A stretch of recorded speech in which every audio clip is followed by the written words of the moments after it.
शुभ प्रभात. प्रभू येशू ख्रिस्ताच्या नावात विश्ववाणी परिवाराकडून आम्ही मार्गाकरिता प्रकाश कार्यक्रमात आपले सहर्ष स्वागत करीत आहोत.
आजच्या म्हणण्यासाठी देवाचे वचन मत्तई कृत शुभवर्तमानाचा 26वा अध्याय वचने 36 ते 41.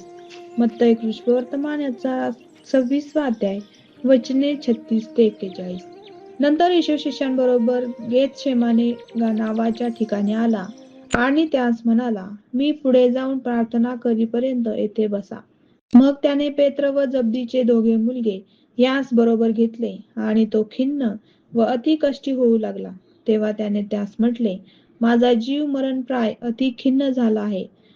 तुम्ही येथे थांबा व माझ्या बरोबर जागे राहा. मग तो थोडासा पुढे जाऊन पालथा पडला आणि त्याने अशी प्रार्थना केली, हे माझ्या बापा, होईल तर हा प्याला माझ्यावरून टळून जावो, तथापि माझ्या इच्छेप्रमाणे नको तर तुझ्या इच्छेप्रमाणे हो. मग तो शिष्यांकडे आला आणि ते झोपी गेले आहेत असे पाहून पेत्राला म्हणाला, काय तुमच्याने घटकाभरही माझ्या बरोबर जागवत नाही?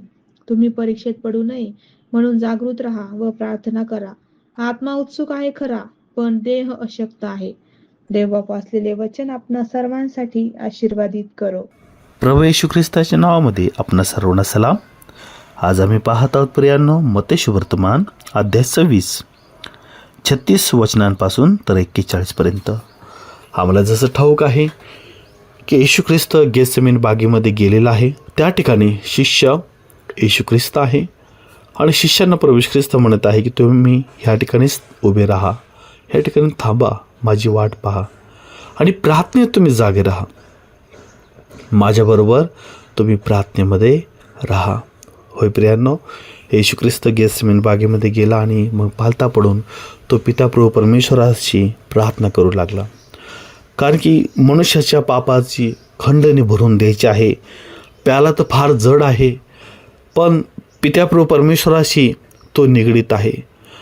कारण की पापाचा भार व्हायचा आहे आणि प्रभूने कोणत्याही प्रकारे परमेश्वरापासून दुरावा ठेवला नाही. पित्यापासूनच सर्व काही आहे.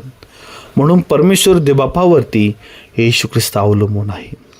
खरोखर प्रियांनो, आज आम्हाला यामधून शिकायला पाहिजे आहे की येशू ख्रिस्त स्वतः देवाचा पुत्र असूनही तो देवपित्याशी प्रार्थना करत आहे, देवपित्याशी बोलत आहे, देवपित्याला विनंती करत आहे आणि प्रभूच्या इच्छेवरती तो पूर्ण रीतीने अवलंबून आहे.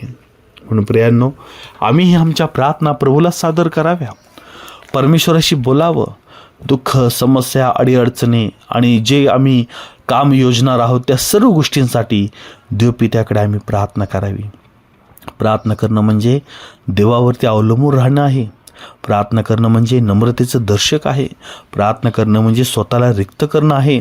प्रार्थना करणं म्हणजे आपल्या देवाशी बोलणं आहे प्रियांनो. आणि पिता परमेश्वर, आम्ही त्याला जे मागतो आम्हाला तो देतो. आमचा येशू ख्रिस्त पवित्र, निर्दोष, शुद्ध असूनही देवपित्यावरती अवलंबून आहे. तर आम्हाला खरोखर शिकण्यासाठी फार आवश्यकता आहे की आम्ही सर्व प्रसंगामध्ये देवपित्यावरती अवलंबून राहावं. आज ज्या कोणत्या घडामोडी होत आहेत, जे कोणत्या अडीअडचणी समस्या येत आहेत, त्या सर्व गोष्टींमध्ये प्रभू परमेश्वरामध्ये आम्ही प्रार्थना करत जागे राहावे, कारण की प्रभूच आम्हाला शक्ती देतो. या वचनाप्रमाणे परमेश्वर देवबाप आपणा सर्वांना आशीर्वाद देव. आपण प्रार्थना करूया. स्वर्गीय पित्या, राजा, जसा तू आम्हासाठीच तुझा एकुलता एक पुत्र अर्पण केला आणि येशू ख्रिस्ताने आम्हासाठी भूतलावरती येऊन आपले जीवन वधस्तंभावरती अर्पण केलं, प्रार्थनामय जीवन जगला, तुझ्या आज्ञा आपल्या जीवनामध्ये पूर्ण होऊ दिल्या, तुझी इच्छा आपल्या जीवनामध्ये पूर्ण होऊ दिली. होय प्रभू, आम्ही देखील तुझ्यामध्ये प्रार्थना करत जागं राहावं. हा देह अशक्त आहे, अनेक कष्टातून जातो आणि आळसही येतो, परंतु देवा तरीही आत्म्यामध्ये आम्ही सशक्त राहावं यासाठी सहाय्य कर. तुझ्यावरती अवलंबून राहून, तुलाच आमच्या सर्व गोष्टी सांगून, तुझ्याशी बोलून, तुझं ऐकून, तुझ्या इच्छेप्रमाणे होऊ देण्यासाठी आणि आम्ही तुझ्यावरती अवलंबून राहण्यासाठी पित्या परमेश्वरा आमचं सर्वांचं सहाय्य कर. तुझे उपकार आभार मानतो की तू आमची प्रार्थना ऐकली. प्रार्थना करण्यास आम्हा सर्वांना सहाय्य कर. येशू प्रभूच्या नावात केली प्रार्थना म्हणून अगदी बाप्पा, आमेन.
आणि तुम्ही विश्वास धरून प्रार्थनेत जे काही मागाल ते सर्व तुम्हास मिळेल. आपल्या प्रार्थना विनंत्या कोणत्याही वेळेस विश्ववाणी प्रार्थना केंद्राला टोल फ्री नंबरद्वारे कळवू शकता. आमचा टोल फ्री नंबर 1-800-2700-333. पुन्हा ऐका, 1-800-2700-333. आम्ही आपणासाठी या नंबरवर प्रार्थना करण्यास उपलब्ध आहोत. धन्यवाद.